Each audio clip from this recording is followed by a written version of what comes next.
It was the end of an era. Mankind, indulgent during peacetime, fell into madness and was eventually struck by a hammer.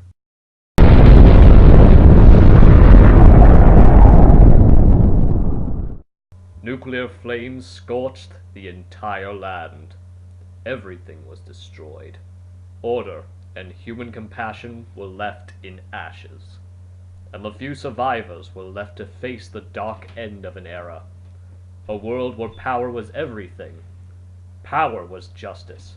A time where those with power had everything. And those without power could only cower in fear. However, with the world in chaos, a star fell to the surface, one guided by destiny, through the darkness, intent on achieving his rule. His name was Rao.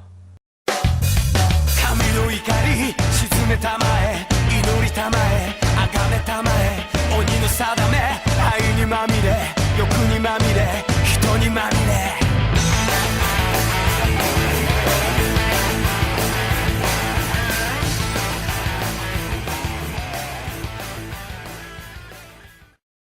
Hello everyone, this is Omega Rider 1. Today we're going to be doing a review of Haoh, Legends of the Dark King.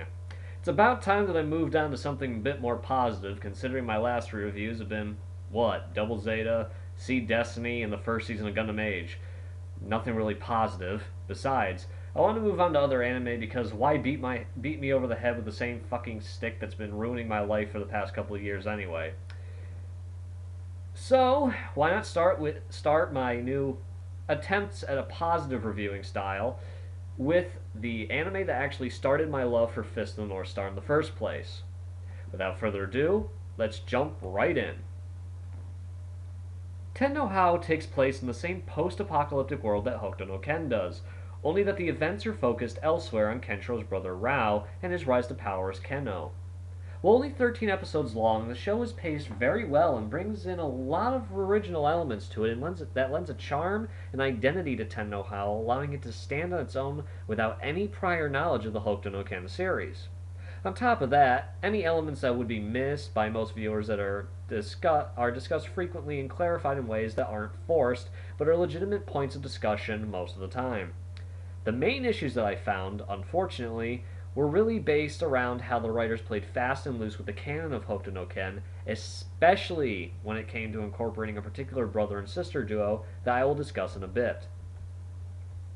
Most of the main cast, and even plenty of secondary characters, are those who started in Hokuto no Ken. Their personalities are actually fleshed out in some cases, like Reina, Soga, and Ryuga, but characters like Rao, Souther, Yuta, and Toki gain very little from their roles, so much so that it really just helped expand the personalities and aid in the development of other characters. But every member of the cast is likable in some way. Except for Sakuya and her brother Gaia. These two characters are at the center of every problem that I found with Haoh. Why? They're black hole shoes. If your fanfic terminology isn't up to date, then let me shine some light on this.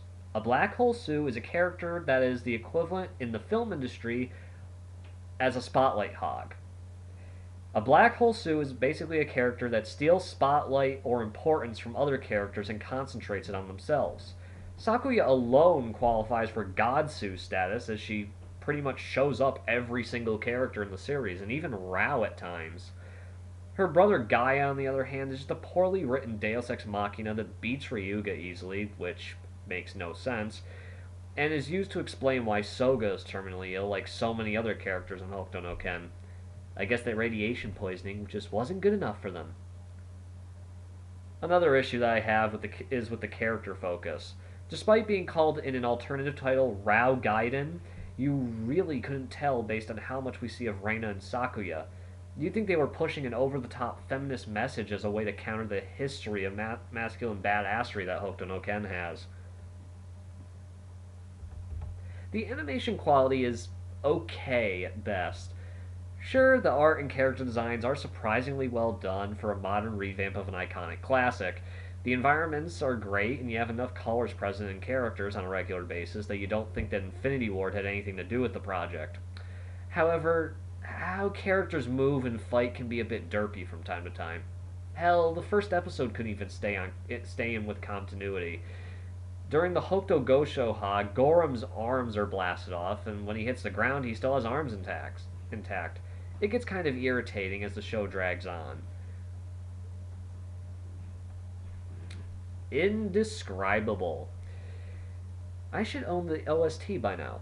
Better yet, you should own it too. With nice combinations of orchestral and rock tracks, the BGM goes with every scene and can send shivers down your spine as you watch. The show catches you at the very beginning with that driving heavy metal opening, Nagaki no Endless, which will probably be topping my favorites charts again. A while back, I got to hear the dub version of Ten no Hao right after going through the Japanese version on Anime Network, and I have to say that it's one of those times where both sides are really fun to listen to. The actors match their roles, and the English counterparts to the Japanese seiyuu actually replicate the voices perfectly. If you can find a dub, I'd say go ahead and watch it. You wouldn't be risking anything at all. Not as high as I originally thought it would be, but still highly recommendable for a full purchase. Ten no Hao is the gateway show into becoming a Hokuto no Ken fan, and for good reason. It has enough of the original's influence to be a Hokuto no Ken OVA, while standing on its own for pure entertainment purposes.